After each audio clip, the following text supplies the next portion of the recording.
What is up, guys? So today I'm doing a review of a HyperX Alloy Pro, and this isn't even my keyboard, this is actually my little brother's. And I built him a computer for his birthday, and I was looking for an affordable keyboard that I could get him because I really wanted to spend most of the money on the hardware. And I was looking around Micro Center, and I picked this bad boy up. And so far, he's really liking it. So if you guys are in the market for a new gaming keyboard and you don't want to spend a lot of money, this one is really affordable with red switches at $69.99. And it really offers a lot for that price range. So let's get into the review.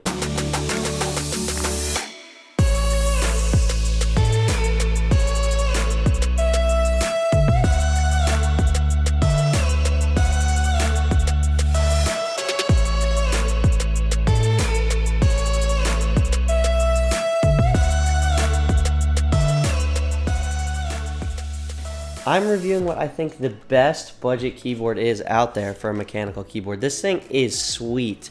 Now, it comes with Cherry MX Reds, which aren't my favorite, but they're a great switch to start off with. They're great for gaming. They're light. They have a really nice feel to it. And I think it's a great keyboard to start out with, or a great keyboard to get if you want it because you like reds. So one of the things that is really neat about this keyboard is the fact that it comes with a steel front plate for the case. This thing does not have any flex at all and is super solid because the front of the case is actually steel. Now the back is plastic, but that's really not a big deal to me because that's not what you're looking at, and having this big piece here already provides that extreme rigidity that really makes this thing feel solid, and it's definitely got some weight to it compared to other keyboards like the AM Pro 2. Another thing that I love about this keyboard is the keycaps. Now they are ABS. A lot of people are saying PBT is better, but PBT has some downsides. Sometimes the caps warp and don't come out as clean because of how brittle the plastic is. With ABS, it's a lot easier to get a cleaner finish, but you will get that ABS shine on the top of the keycap after a long period of use. So these keycaps also have a really nice font to them. I do like it a lot as opposed to other keyboards that have some wonky fonts. I prefer a more traditional one, and this one I think looks really clean. So the keyboard uses a USB mini connector that's disconnectable, and it's got a braided cable that's about 6 feet long with a black and red color scheme that I think looks sweet with the red LEDs that are on this keyboard. And it's got a little divot on the back of the keyboard so the connector sits in there real snug and won't be snapped off or something if you bang it to the side by accident, which I think is a really nice touch. It's got your function media keys up top that you use an FN modifier for. Pretty much like every other 10 keyless or 60% keyboard, it uses a function modifier, and you can add some macros on there. This thing's got 10 lighting schemes that come preset, and while some of them are pretty neat, I prefer to stick with the solid color if I'm doing a single LED colored keyboard. If I have got the RGB one, I almost always put it on the rainbow wave because that's just what I like, but I think single color keyboards in this day look pretty sweet if it matches your setup.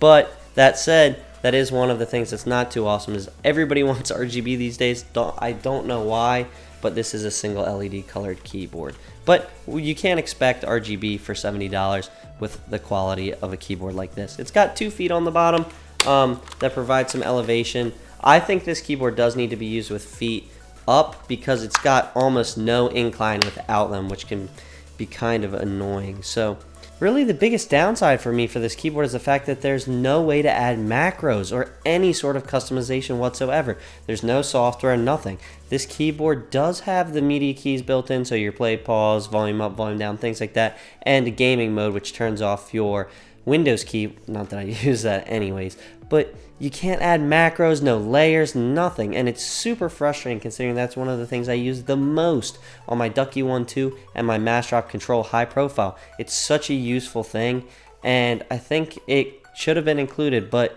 for a $70 keyboard, developing software can be pricey, and I get why they didn't do it. Also, they want this to be considered a gaming keyboard with no frills, and it makes sense, but also, I don't like it. But other than that, guys, this keyboard is super solid and types real well. Let's go ahead and do a volume test and see what this sounds like.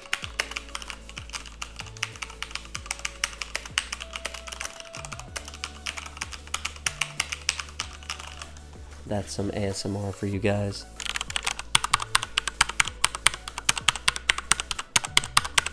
I love the way this thing sounds, and it's definitely attributed to the fact that it's got that steel front plate. It's a really sweet keyboard, and at 70 bucks, You really can't beat it. HyperX also has a great warranty department. I've had stuff from them break before, sent it back and got a new one.